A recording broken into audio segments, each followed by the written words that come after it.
Grüß Gott, Kinder. Es ist wirklich so, wenn auch ihr den Pumuckl nicht sehen könnt, er kann euch recht gut sehen. Und zwar sieht er einige von euch des Öfteren, gerade wenn sie von der Schule kommen oder in die Schule gehen. Natürlich hat er auch irgendwann schon das Wort Schule gehört, aber so ein Kobold kann sich gar nichts darunter vorstellen. Und von den Dingen, die die Kinder über die Schule reden, versteht er überhaupt nichts. Wenn also der Fritz zum Maxl sagt, hast du deine Hausaufgaben gemacht? Und der Maxl darauf antwortet, die Textrechnungen verstehe ich nicht, dann könnten die Kinder für den Pumuckl genauso gut Chinesisch miteinander reden. Er kommt sich ganz dumm dabei vor. Und darum wollte der kleine Kobold der Sache einmal auf den Grund gehen. So begann er eines Tages, den Meister Eder zu fragen. Kannst du mal schnell mit dem Hobeln aufhören? Was sagst? Ob du mal mit dem Hobeln aufhören kannst? Ich muss dich eine Frage fragen. Ja, frag halt. Ich kann doch nebenher ganz gut antworten. Nein, nicht nebenher. Ich muss dich eine ganz wichtige Frage fragen. Also sehr wichtig. Also, wenn's so wichtig ist. Also, was ist denn los? Ja, bitte kannst du mir mal sagen, was eine Schule ist? Was eine Schule ist? Ja, eine Schule. Mei, eine Schule ist ja...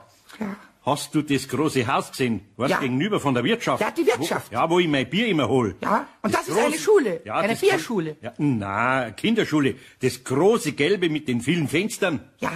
Das ist eine Schule. Eine Volksschule. Hui. Ja. Hui. Na ja, eine Volksschule halt. Da müssen alle Kinder reingehen, damit sie was lernen. Ja, und da geht man einfach rein und dann lernt man. Ja. Und wie macht man das mit dem Lernen? Also da spaziert man da herum in dem Haus und dann wird es gelernt. Nicht herumspazieren. In dem Haus sind viele Zimmer und in jedem Zimmer sind Bänk und Tisch. Ja, die hast die alle du gemacht. Na, die habe ich nicht gemacht. An denen sitzen Kinder, an die Bänke und an die Tisch. Und vorne ist ein Pult, da sitzt der Lehrer. Ja, und der Lehrer hat auch einen Tisch. Der hat auch, ja, der hat einen Katheter. Und der Lehrer bringt den Kindern was bei. Und was? Nein, halt lesen und schreiben und rechnen, was halt ein Mensch alles können muss. Ja, und ein Lehrer, das ist auch ein Mensch. Freilich, und ein Gescheiter noch dazu. Noch dazu, also zu was noch dazu? Ja, dazu, dass Zu er dem noch... Mensch. Ja, dazu, dass er noch nett ist zu den Kindern und auf sie aufpasst und überhaupt.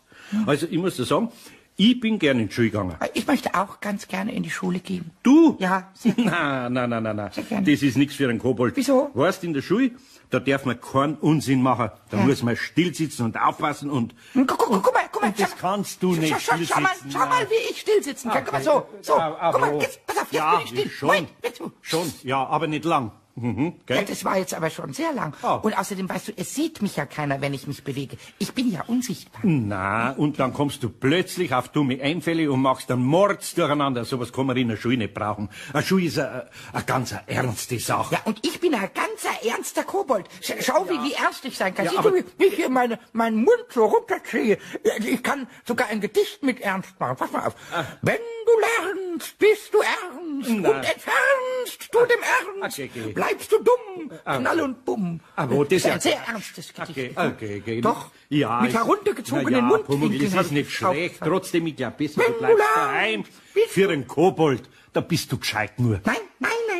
Ich will lernen. Und vor allen Dingen will ich lernen. Ich will nicht so dumm sein und wieder Käse einkaufen statt Schokolade, nur weil ich nicht lesen kann, was auf dem Silberpapier und was auf dem Goldpapier steht. Oder was auf dem Goldpapier und auf dem Na, Silberpapier du brauchst nichts einkaufen. Was du willst, das kriegst du von mir und überhaupt. Wenn schon, dann muss man jeden Tag in die Schule gehen und jeden Tag Hausaufgaben machen. Und man muss eine Tafel haben und ein Heft.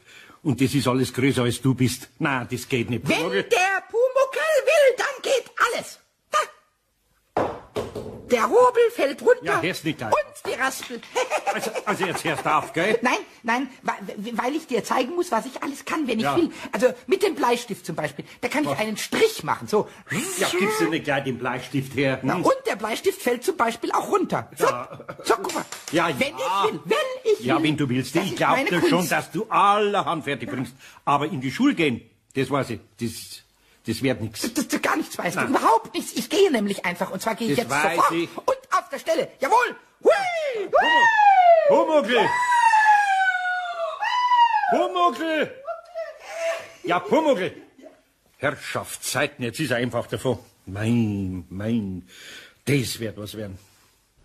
Könnt ihr euch vorstellen, wie sich ein so kleiner Pumuckl ausnehmen würde, wenn er durch eure großen Schulgänge spazierte? Der Pumuckl hat das wirklich getan. Aber Herzklopfen hat er schon gehabt dabei. Es war gerade überall Unterricht, als er in die Schule kam. Ui, ist das aber alles groß hier. Große Treppen, große Gänge, große Türen. Wie es hier riecht. Komisch. Und so viele Türen und alle zu. Ob die Kinder hinter den Türen sind? Nebel und Blitz, wie komme ich da bloß rein? Muss ich warten, bis eine Tür aufgeht? Da höre ich was. Mal ganz nah an die Tür hingehen und horchen. Ticke, ticke, tick, tick, tick. Bin klein und hab doch viel Geschick. Ich Knirps und Taschenlilliput. Bin lang noch nicht kaputt. Hans, was ist denn? Ich muss ihn ausverlieren. Also immer diese Unterbrechungen. Geh schon. Weiter. Die treu an einem goldenen Strick. Ticken, ticken, tick, tick, tick. Das ist gut so. Bin schon drin. Von was für einer Uhr war jetzt in der ersten Strophe die Rede? Von der Taschenuhr. Richtig. Und dass die Uhr klein ist, hört man auch an dem Tickel, Tick, Tick. Beim Wecker heißt es Teckel, Teckel, Teck, Teck. Naja, und so weiter. Kann jetzt schon jemand von euch die erste Strophe auswendig sagen? Ja? Probier's mal, Fritz. Tickel, tick, tick, tick. Bin klein und hab doch viel Geschick. Ich knirps und Taschenlilliput. Bin lang noch nicht Kaputt. Schutt. Nicht vorsagen, ja. Wenn du's so gut kannst, dann sag's mal weiter. Bin lang noch nicht kaputt. Dien treu an einem goldenen Strick. Tickel, tickel, tick, tick, tick. Tick, tick. Das waren 2 Tick zu viel. Hat aber gar nichts. Also ich habe das Gefühl, ihr seid heute recht albern, was? Weiter zur nächsten Strophe. Peter, lies sie mal vor. Teckel, teckel, teck, teck, teck.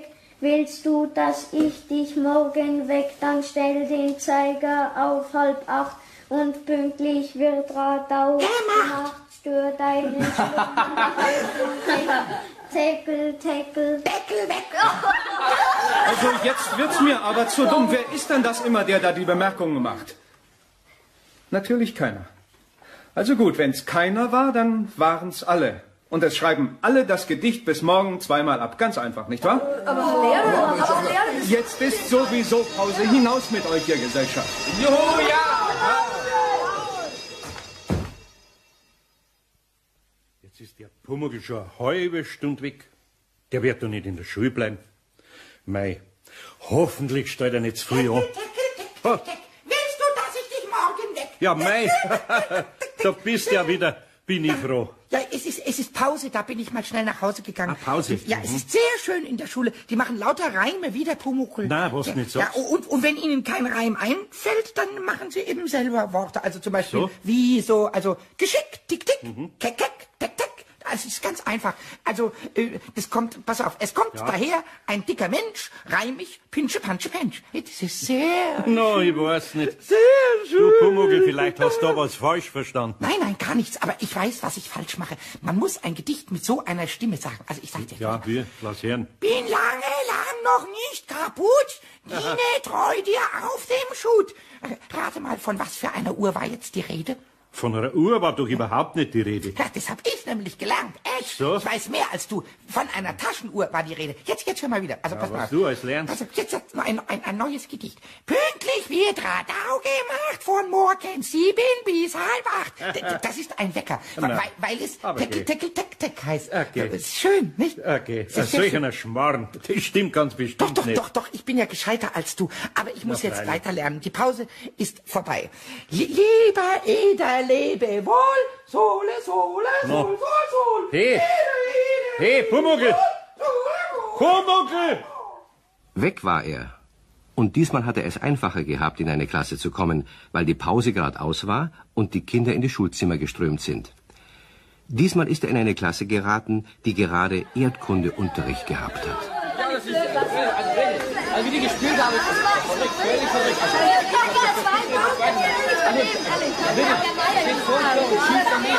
Vor dem Tor. So, geht schön auf eure Plätze. Die Pause ist vorbei.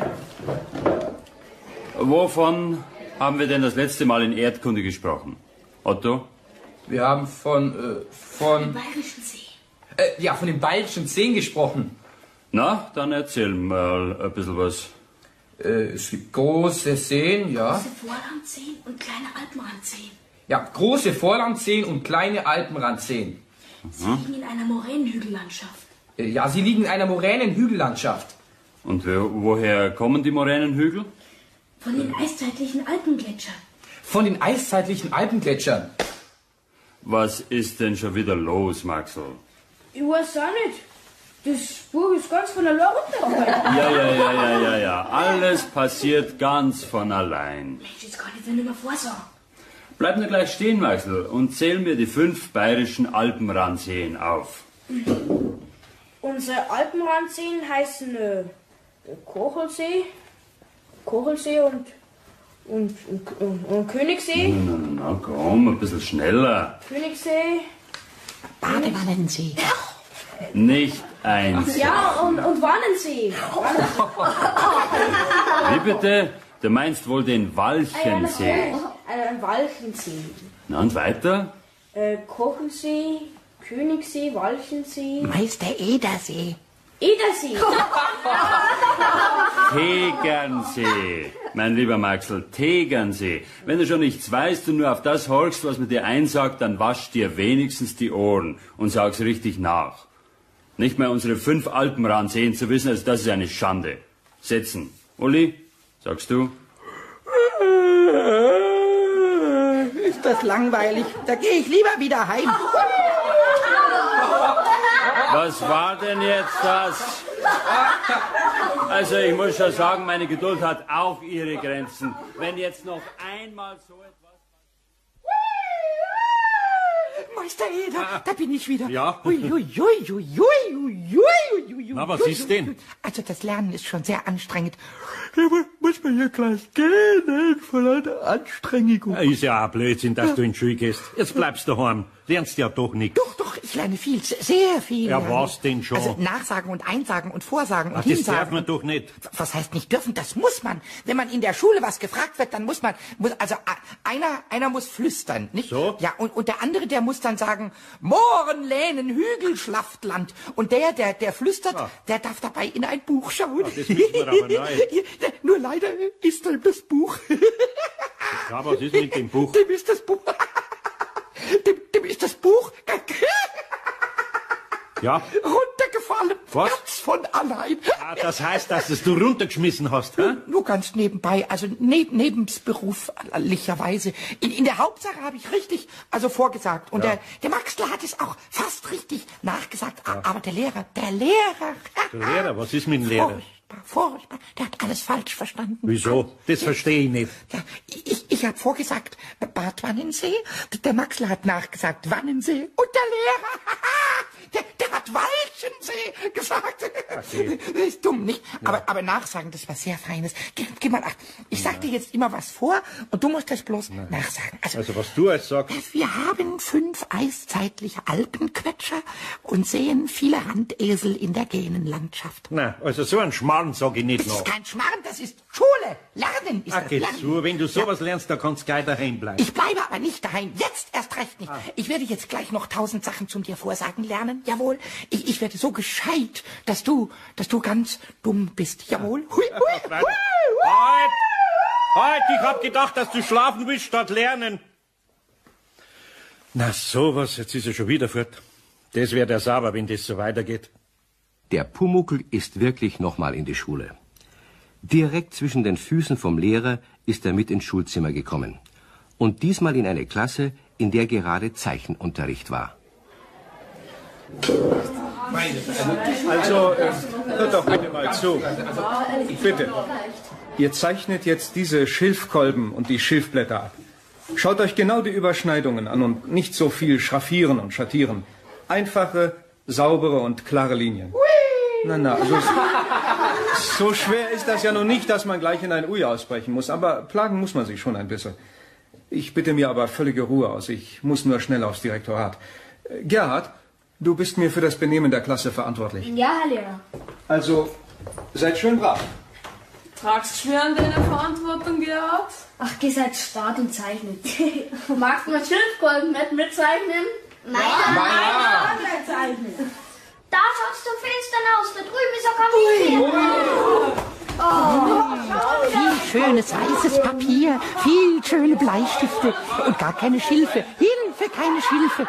Da muss doch der Pumuckl brav sein und zeichnen. Aber keine Schilfe, sondern Schiffe. Jawohl, Schiffe. Jetzt geht's wieder an die Plätze, bitte, gell? Wenn der Lehrer reinkommt, geht's bloß wieder am Krach. Hier ein Schilf hinmalen oder ein Schiff, hier ein Schiff. Und das kann ich fein. Ui, und hier das Deck und hier das Heck. So, und auf das Papier noch eins. So ist es schön. Wer hätte nur ein Kaugummi von euch? Da hast du einen, aber lass dich nicht beim Kauen erwischen. Aber nur für jetzt. Nachher Papi unter die Bank. Und noch ein Schiff. Und hier ein Heck und hier ein Deck. Achtung, der Lehrer kommt um. Auf Plätze, schnell.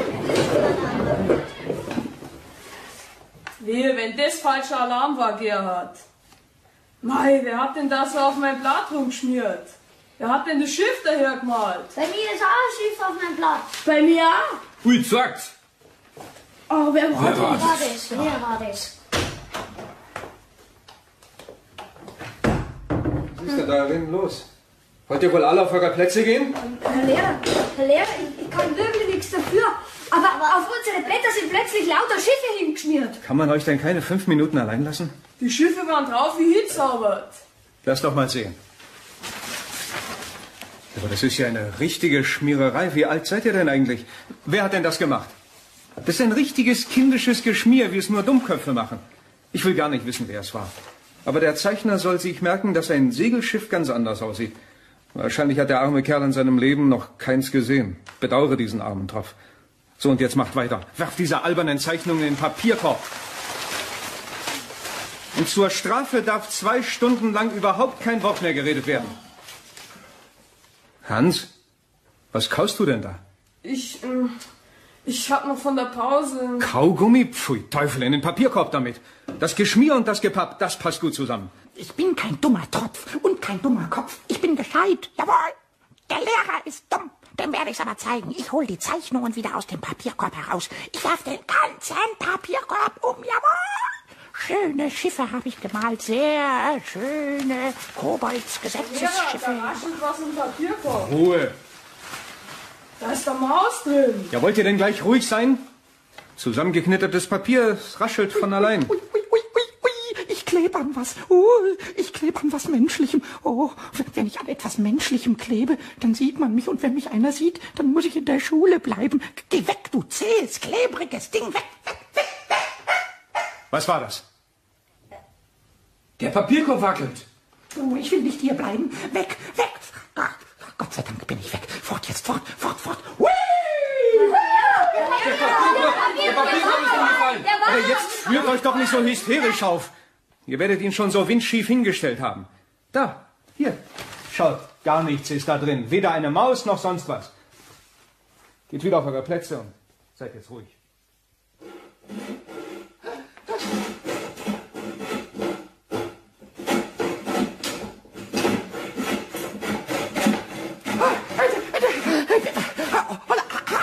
Meister, da bin ich wieder. Und ich gehe jetzt gar kein bisschen mehr weg. Hoppla, Ja. du bist ja ganz auseinander. Ja, nein, Was war zusammen denn los, bin um ich. Himmels Willen? Nichts war los. Im Gegenteil, ich war festgepappt. Mei. Festgepappt. Hat die jemand gesehen? Es war so viel Papier um mich, dass mich niemand hat. Ich bin ganz außer Atem. Ja. Mich hat niemand sehen Ja, sehen ist das können. in der Schule passiert? Ja, es ist in dem Papierkorb ist es passiert, nicht in der Schule. Also das war so. Also weißt du, da war ein wie heißt das? Weißt du, diese, wo man so Ja, so ein Ding, so ein Kaugummi. Ja, Kaugummi. Ein Kaugummi war unter meinen Schiffen. Also wenn es wenigstens ein anständiger Kautabak gewesen wäre. Ja, aber ich verstehe nicht, wie du da... Also pass mal auf, alle Kinder haben Schilfe gemalt. Schilfe? Schilfe. Ja, und ich habe Schiffe gemalt. Ja, und überhaupt, ich gehe nie mehr in die Schule. Nicht? Der Lehrer weiß ja gar nicht, wie ein Schiff aussieht. Wahrscheinlich hat der arme Kerl in seinem ganzen Leben noch nie ein Schiff gesehen, weil er eben kein Schiffer ist, sondern ein Lehrer. Ja, Jawohl. freilich. Und ich bedauere diesen dummen Topf, diesen dummen Tropf. Jawohl. In dem Papierkorb mit ihm. Ja, Jawohl. aber Pumuckl, Ja, und niemand hat gerechnet und niemand hat geschrieben und überhaupt kann ich das alles, was die können. Vorsagen kann ich und nachsagen kann ich und zeichnen kann ich und So? dichten kann ich auch dichten. Oh, jetzt werde ich dichten. da bin ich neugierig. Ja, du darfst mich aber nicht unterbrechen, weil Nein, ich es ein sag nichts mehr. Ich habe doch gesagt, du darfst mich nicht unterbrechen, weil es ein Schulgedicht wird. Also pass mal auf. Spule, Spule, Spul, Spul, Spul, ich gehe nicht mehr in die Schule. Ich bleib lieber hier daheim, klebe lieber an dem Leim, schau dem Eder immer zu. Ruhe, Ruhe, Ruhe, Ruhe, Ruhe, Ruhe, Ruhe, Ruhe.